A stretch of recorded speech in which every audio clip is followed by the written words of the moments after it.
성경 말씀 보겠습니다. 사도행전 16장 25절 26절입니다. 제가 읽겠습니다.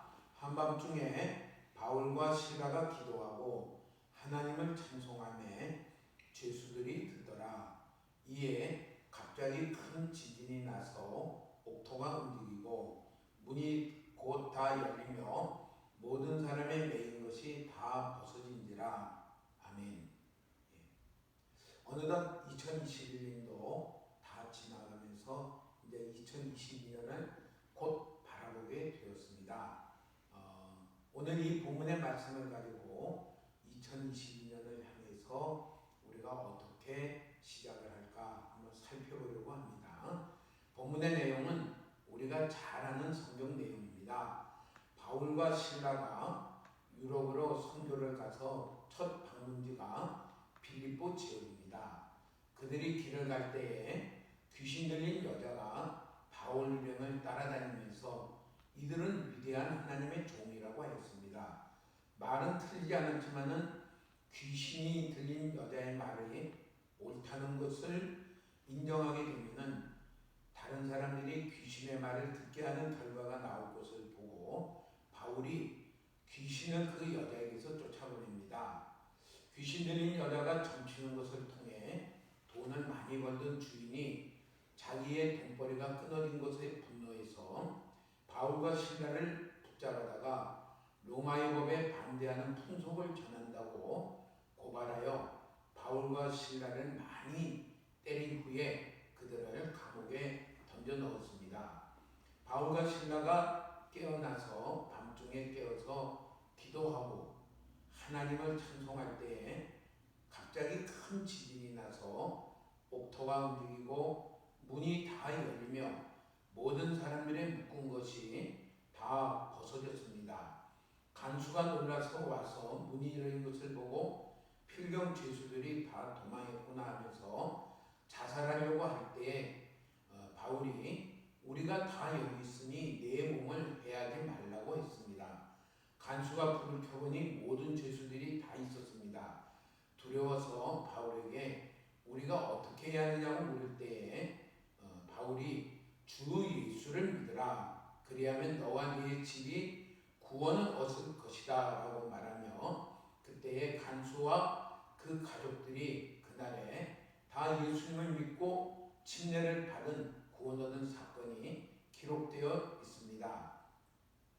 바울과 실라가 성령의 인도를 받아 빌립보에 선교하러 왔다가 귀신 들린 사람의 방해와 이로 인한 매질과 감옥에 던져져서 완전히 묶인 몸이 된 사정에 있었습니다. 이것은 결코 바울이 원한 것도 아니고 계획한 것도 아니고 바울의 잘못 때문에 온 것도 아닌 사건이었습니다.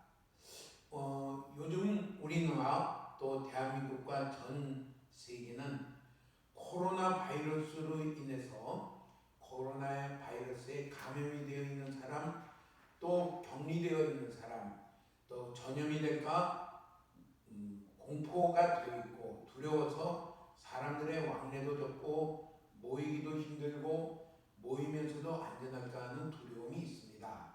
마음이 묶임을 받아 있으니까 할 의욕도 없어지고 또 육신의 활동도 하기가 힘든 환경이 되어 있습니다.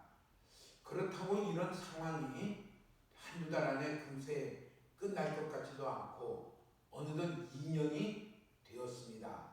이 모든 상황은 우리가 잘못해서 온 것도 아니고 원한 것도 아니고 그런데 이렇게 되었고 또 빠른 시간 안에 해결되지도 않을 것 같습니다. 이런 환경 가운데 우리는 새해를 시작할 때에 어떻게 시작해야 할까 그것을 본문에서 인도를 받고자 합니다.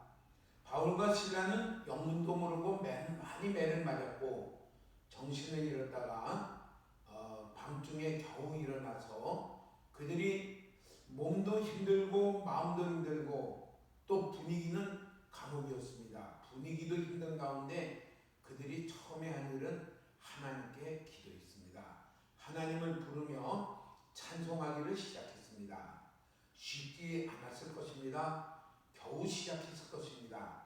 그런데 시작을 하고 기도와 찬송을 하는데 그 자리에 하나님이 함께 하시니까 죄수들이 다 듣고 있었습니다. 그 중에 갑자기 큰 지진이 일어났고, 일반적인 지진은 건물이 무너지고 깔려서 죽거나 다치는데, 이 지진은 옥토가 움직이고 문이 다 열리고 묶인 것이 다 풀어지는 지진이었습니다. 우리의 마음이 나도 모르게 묶여져서 예배드리기도 힘들고 용기도 안 나고 기도하기도 힘든 이런 마음과 활동에 매여지는 일들이 마치 지진이 나서 다 풀어지듯이 풀어지는 그런 역사가 금년에는 우리 가운데 개인적으로 또 가정적으로 우리 교회 공동체적으로 우리나라 전국에 다 일어나면 좋겠습니다.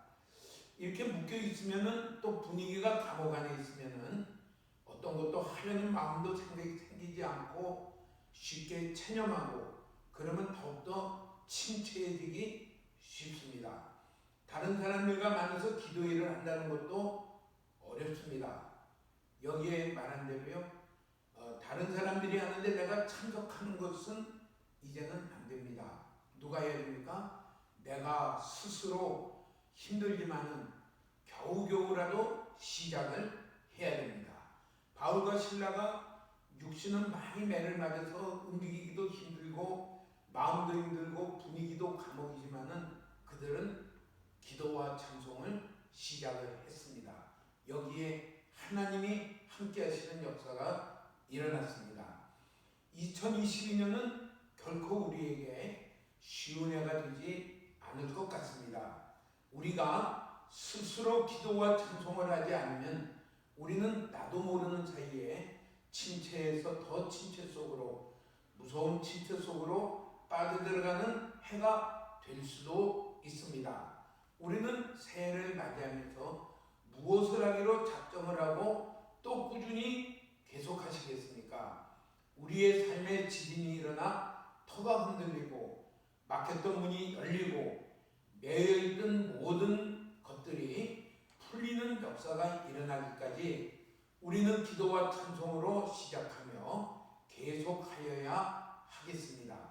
누구를 의지하지 말고 이제까지는 내가 거의 그냥 참석하는 것으로 은혜를 받았다면 이제는 내가 스스로 할 것을 하나님은 원하십니다.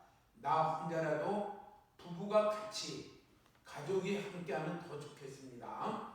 찬송과 기도의 시간을 시작하고 계속하여야 되겠습니다. 하나님은 우리가 침체 가운데 빠지는 것을 기뻐하지 않습니다. 예수님이 육체에 계실 때에 갈릴리 바다를 지나가실 때에 풍랑이 일어나고 예수님은 배 밑에서 주무시고 계셨습니다. 제자들이 배가 침몰할까 싶어서 두려워하고 애를 쓰던 중에 도저히 안 되겠다 싶을 때에 예수님은 깨었습니다. 우리가 다 죽게 되었습니다. 그때 예수님이 왜 믿음이 없느냐? 믿음으로 일어서라. 하나님을 바라고 일어서라. 왜 두려움과 어려움에 낙심에 빠져 있느냐 하고 일어서라고 말을 했습니다.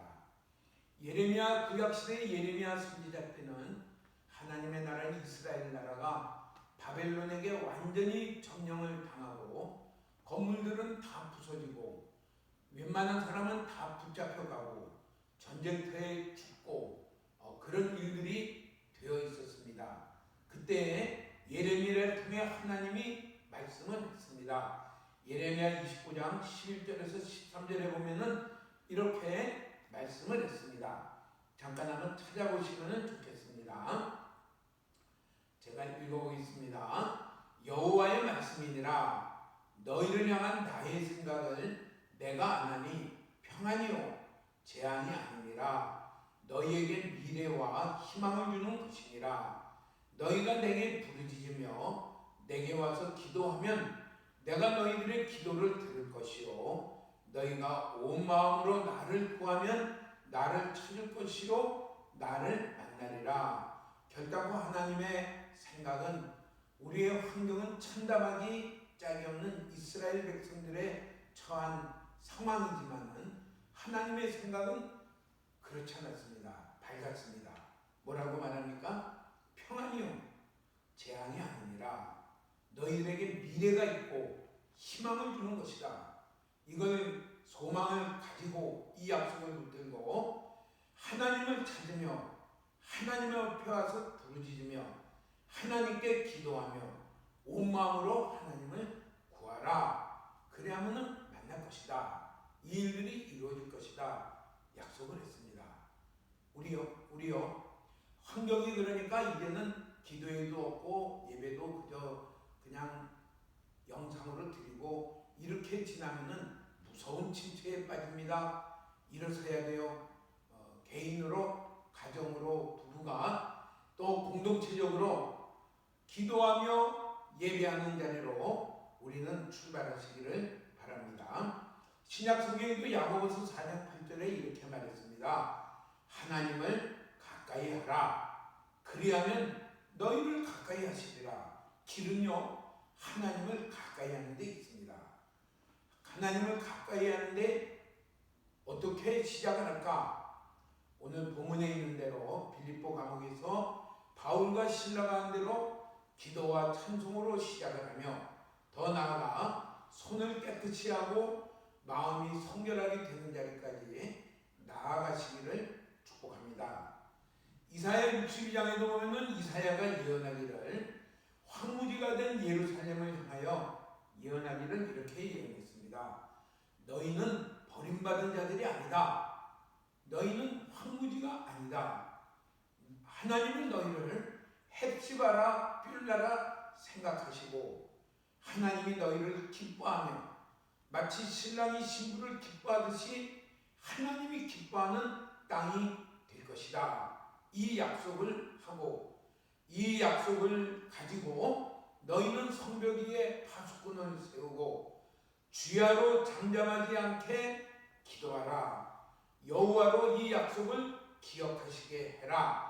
언제까지요? 하나님 여호와 하나님이 예루살렘을 세워 세상에서 찬송을 받게 하기까지 쉬지 못하시게 하라고 말씀을 했습니다.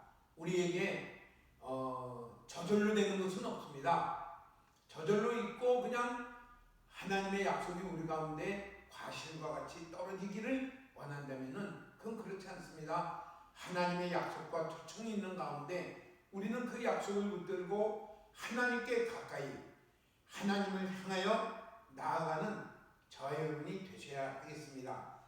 마치 우리가 체념하며 그냥 이래 환경이 이래 아이고 이렇게 체념적으로 생각을 하는 것은 하나님을 향한 믿음을 버린 심각한 불신입니다.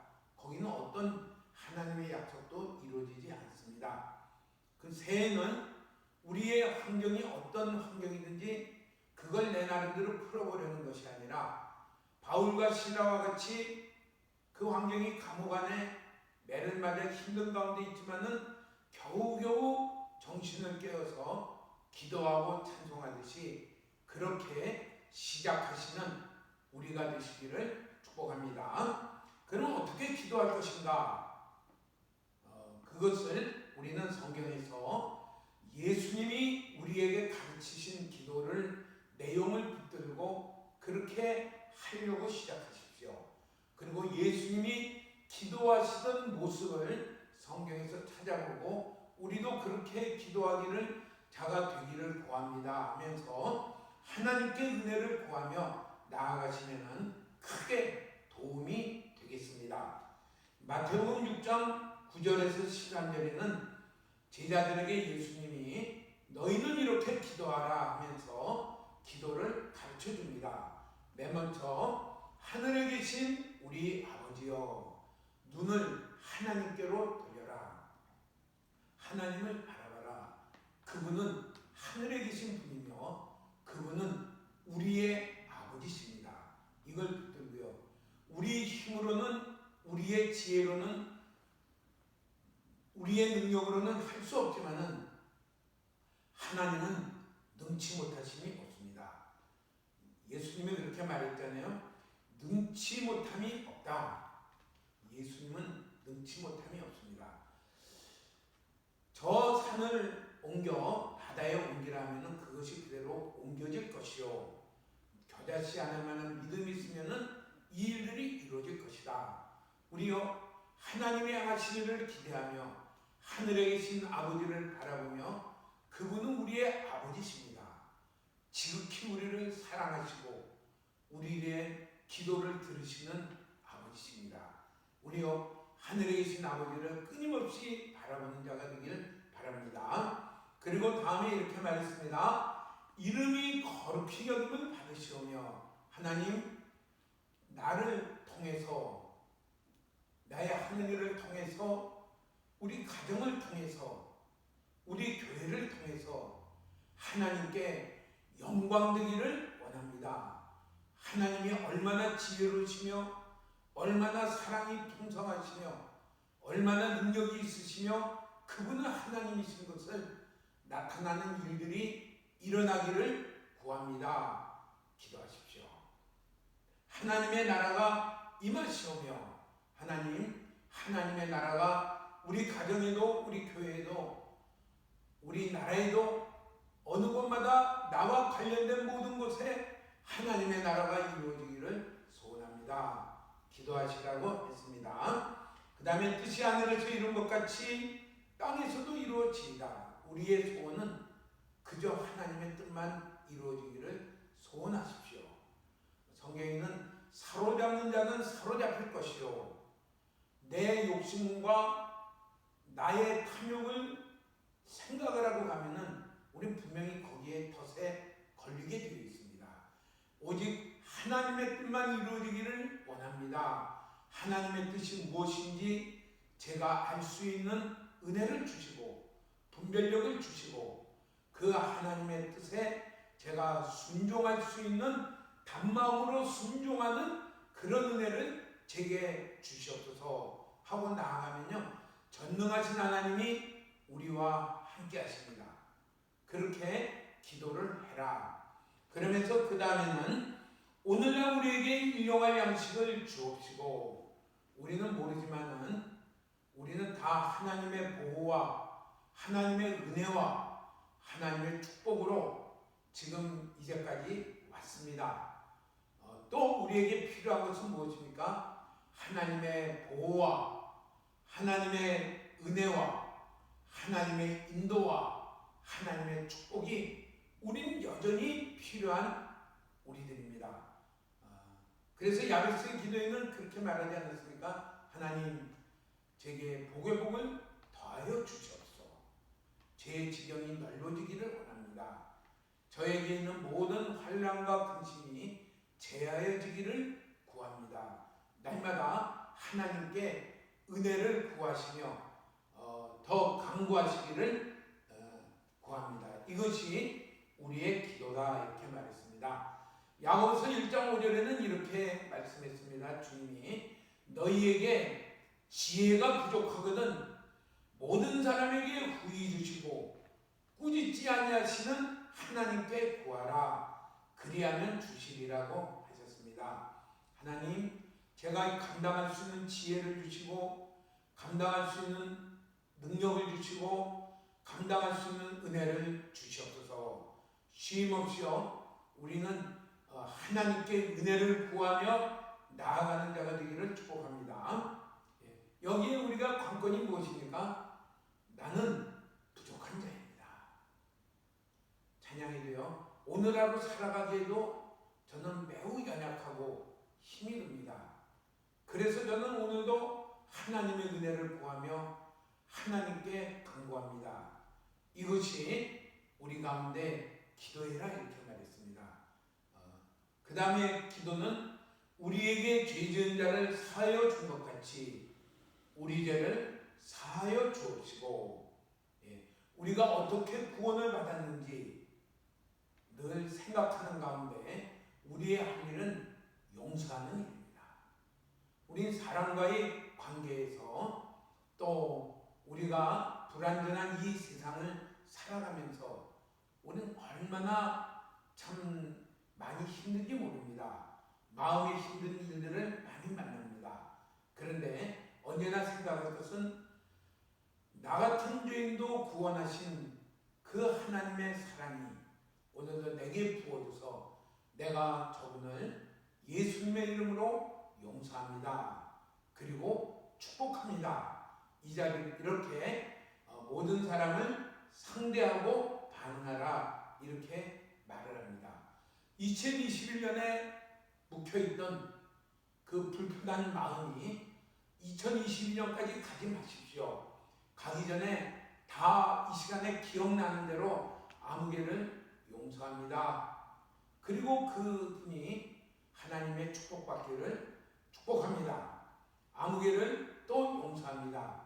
용서를 다 하며 그 묵은 것이 새해까지 우리 마음에 자리 잡고 가지 아니하고 용서하며 또 축복하는 자리로 나아가시기를 바랍니다.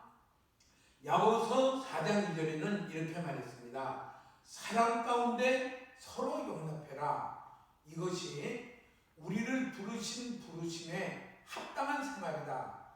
우리가 예수 그리스도의 십자가의 보혈로 구원받은 우리가 다 부르심을 받은 자 아닙니까? 여기에 합당한 생활은 특징 중에 하나가 무엇이냐면요, 사랑 가운데 용납하는 것입니다.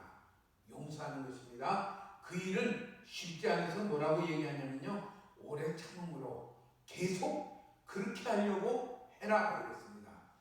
용서라는 말은 잘 아시겠지만은 내가 예수님으로 용서합니다 라고 말을 할 때에는 다시는 그 일에 대해서, 다시는 그 사람에 대해서 내가 입에 올리지 않는 것이 용서하는 것입니다.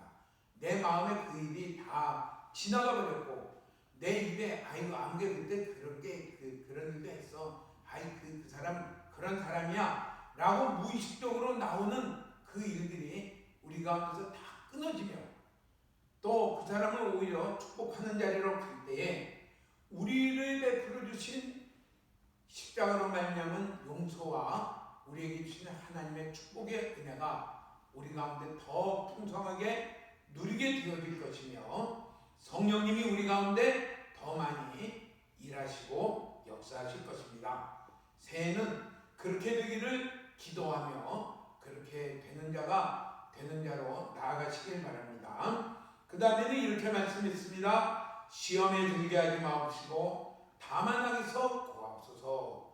시험에 들게 하지 마옵시고라고 일부러 기도하라고 그랬습니다. 그 말의 뒷면으로 동전 뒷면을 보면요, 우린 시험 들 일이 많이 만납니다. 이야기하는 가운데도 시험 들고요, 다른 사람의 행동을 보면서도 시험 들고요, 시험에 듭니다. 시험에 드는 중요한 또 이유는요, 그 사람이 물론 잘못하는 것도 있겠지만은 내 생각대로 내 방식대로 내가 생각하고 판단하기 때문입니다. 우리에게는 견고한 진이 있어가지고요, 내 방식대로 살아온 게 있고 내가 생각하는 그런 사고방식이 있어가지고 그 일들을 내 방식대로 생각하니까 마음이 어려워요. 그러니까 그 사람에 대해서 좋은 마음이 안 생기고 악에 빠지게 되어집니다.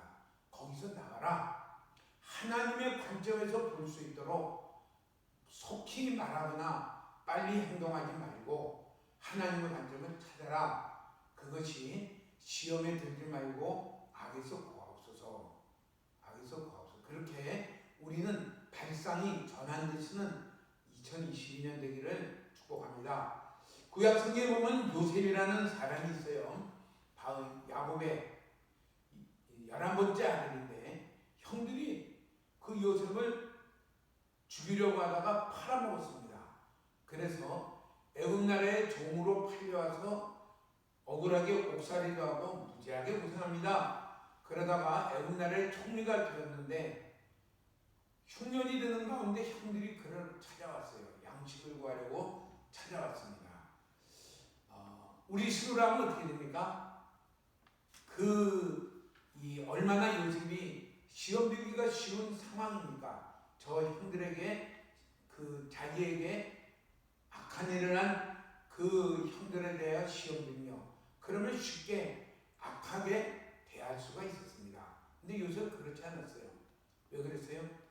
하나님이 나를 종의 모습으로 팔려온 것은 나와 우리 가족을, 우리의 민족을 하나님이 흉년 가운데 구원하시기 위해서 나를 먼저 보내신 것입니다. 내가 절대로 형들에게 해하지 않겠습니다. 형의 자녀들을 내가 잘 돌보겠습니다 하면서요, 그는 신실하게 형과 형의 그 자녀들, 조카들과 그들을 아주 진실하게 잘 돌보았습니다. 악에 시험에 들지 않고 악에 빠지지 않는 이유가 무엇입니까? 하나님의 관점에 발견했기 때문입니다. 오늘 이렇게 기도하면서 하나님, 내가 시험에 빠져들어가는 나에게 하나님의 관점을 비춰주시고 거기에 빠지지 않는 제가 되기를 구합니다 하면서요, 우리의 기도가 이 큰 줄기를 가지면서 자꾸 이렇게 기도하는 가운데 더 하나님과 가까워지며 더 성장해가는 저희들이 되기를 바랍니다. 그러면서 예수님이 기도하는 모습을 한번 기록한 것을 찾아보겠습니다. 히브리서 5장 7절에는 이렇게 말씀을 했습니다. 예수님이 육체로 계실 때에 자기를 죽음에서 능히 구원하실 이에게 심한 통곡과 눈물로 간구와 소원을 올렸고 또 그의 경건하심으로 말미암아 들으심을 얻었다. 그가 아들이지만은 받으신 고난으로 순종함을 배워서 온전하게 되셨다고 말씀을 했습니다.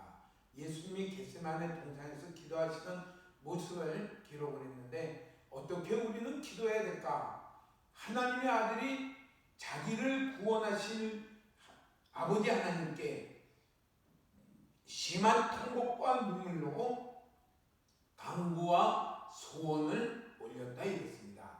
우리의 기도의 모습이 이렇게 되기를 사모하며 자꾸 발전되기를 바랍니다. 저도 참 개인적으로는 참 주님, 제게 눈물이 필요합니다. 통곡이 필요합니다. 이런 기도와 간구와 소원은 올리는 자가 되기를 원합니다. 그냥 어린 기억에는 저희 부모님의 그 앞선 세대에서는 그들은 정말 많이 눈물을 흘리며 기도했던 모습을 이렇게 기억을 합니다. 근데 어느덧 우리들의 기도는 이런 것이 우리 가운데 사라졌는데, 우리가 이런 기도가 있기를 소망하며 하나님의 아들일지라도 그는 이렇게 간절히 기도를 했습니다. 그러면서요, 예수님에게 찾아와 귀신 들린 나의 딸을 치료해달라고 찾아온 수로보니게 여인이 예수님에게 찾아올 때 참 많은 수모를 당했지만은 쉬지 아니하고 간구하며 나온 거기에는 예수님만이 자기의 딸을 귀신 가운데서 건질 수 있다는 그 믿음이 있었기 때문입니다. 예수님이 심한 통곡과 눈물로 간구와 소원을 올린 데는 오직 하나님 아버지만이 자기를 구원하실 수 있는 분인 것을 믿었기 때문입니다. 우리는 새해에는 그런 기도의 모습이 있기를 바랍니다. 특별히 자기의 문제, 또 우리에게 가장 관심사는 자녀의 문제입니다. 자녀의 특히 신앙의 문제를 두고 심한 통곡과 눈물로 그들을 건져내실, 구원하실 하나님께 간구하는 그런 은혜가 모든 가정마다 있기를 간절히 바랍니다. 위대한 신학자며 성자라고 일컫는 어거스틴에게는 그 어머니 모니카의 눈물의 기도가 그가 세워지기까지 계속해서 있었습니다. 결코 체념하거나 중단하지를 않았습니다. 우리에게 이런 은혜가 필요하다고 생각합니다. 이런 은혜를 우리가 달라고 간구하시기를 바랍니다. 저에게는 한 소망이 있다 그러면은 우리 성도님들에게 자녀들의 세대가 부모님의 세대보다 더 믿음의 사람들이 되며 더 하나님 나라의 일꾼이 되며 더 하나님을 경외하는 그런 세대가 되는 것을 보고 싶은 소망이 있습니다.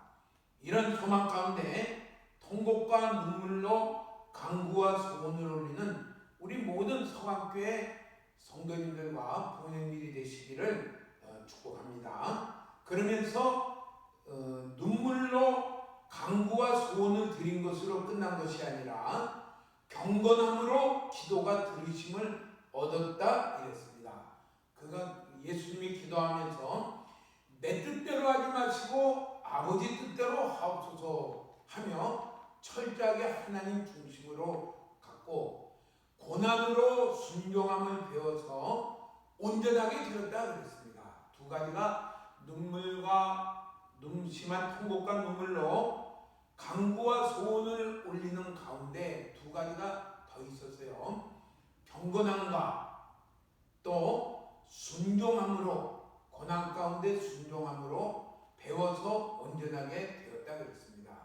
우리가 눈물로 기도했다고 하는 그런 감상적인 감정으로 끝나는 것이 아니라 언제나 하나님 중심의 경건과 고난 가운데서도 순종함으로 기도의 들으심이 있고 온전하게 되었다는 사실입니다. 우리는 기도하며 하나님의 뜻만 이루어지기를 사모하며 하나님의 말씀에 어떤 고난 가운데서도 순종하는 자가 되게 해달라고 하나님께 은혜를 구하시기를 바랍니다. 출애굽기 20장에 보면은 하나님이 10가지 재앙으로 구원하신 하나님의 백성 이스라엘 백성이 시내산에 왔을 때에 그들에게 십계명을 주시는 하나님의 말씀을 주시며 또 그들에게 제단을 쌓으라고 하는 그런 약속의 말씀을 하시는 것을 보여줍니다. 어느 말씀을 순종을 하시겠습니까? 십계명부터 우리는 살펴보시기를 축복합니다. 고난 가운데서도 순종함으로 온전하게 되었다. 이렇게 그 기도가 온전하게 되었다. 이렇게 말씀을 했습니다. 구원받은 하나님의 백성에게 주시는 하나님의 크신 축복은 말씀과 예배입니다. 말씀을 가까이 하시며 말씀을 따라 어떤 손해가 오고 힘든 일이 와도 그게 고난 가운데 아닙니까? 그 가운데서도 포기하지 않고 순종하는 은혜를 구하십시오. 이게 기도입니다. 예. 우리 힘으로는 말씀을 알아도 실행할 능력이 없습니다. 하나님께 말씀을 따라 순종하는 자가 되기를 그런 은혜를 구하는 자가 되어야 합니다. 우리의 주의할 점은 무엇이냐면요, 말씀을 구경하는 자가 되지 마십시오. 또 내가 말씀을 알고 외웠다고 그러면은 내가 말씀대로 살았다고 하는 그런 유혹에 넘어지지 말고 하나님이 주신 말씀대로 제가 순종하는 그런 진실한 은혜를 구하며 말씀에 하나님과 함께하는 생명이 달린 줄 알고 어떤 손해를 보아도 순종하는 자가 되는 제가 되기를 원합니다. 그런 은혜가 가득하기를 원합니다 하며 나아가는 새해가 되시기를 축복합니다. 그러면서 출애굽기 20장 24절에는 이렇게 말씀을 했습니다. 내게 토단을 쌓고 그 위에 내 양과 소로 내 번제와 화목제를 드리고 내가 내 이름을 기념하게 하는 드리라. 내가 내 이름을 기념하게 하는 모든 곳에서 내게 임하여 복을 주리라 이랬습니다. 하나님 앞에 나아가 단을 쌓고 거기에 번제와 화목제를 드리고 하나님의 이름을 기념하면은 모든 곳에서 하나님이 그 자리에 임하며 복을 주시겠다, 이렇게 약속을 했습니다. 우리가 가정에서 하나님 앞에 나아가는 그 제단을 쌓는 것 같이 가정 예배를 드리며 하나님의 앞에 찬양의 제사를 드리며 하나님의 이름을 기념하면은 그곳에서 하나님은 그곳에 임하며 복을 주리라. 우리 모든 가정이 모든 일 가운데 어떤 일이 오더라도 그것이 변하여 복이 되는 그런 역사들이 일어나는 가정이 되기를 축복합니다. 교회에, 우리 공동체에 어떤 상황이 오더라도 이곳에 같이 모여 예배하며 하나님 앞에 나아가며 하나님을 생각하며 기념하는 그 자리가 될 때에 우리는 이곳에 하나님이 함께하며 복을 주는 자리가 되리라고 확신합니다. 우리의 가정 예배가 해도 되고 안 해도 되고 뭐 그렇지요. 그러나 그것이 하나하나 쌓여지는 데서 엄청난 차이가 납니다. 한 걸음 한 걸음 매일매일 나아가는 가운데서 참 거기에 하나님의 그 가운데 임하시며 하나님이 복이 되시는 그 역사가 그 가정 가운데 임하게 될 것입니다. 새해에는 우리가 기도와 찬송으로 하나님 앞에 나아가는 개인이 되시고 가정이 되시고 또한 우리 서강교회 모든 공동체가 되시기를 주의 이름으로 축원합니다. 아멘.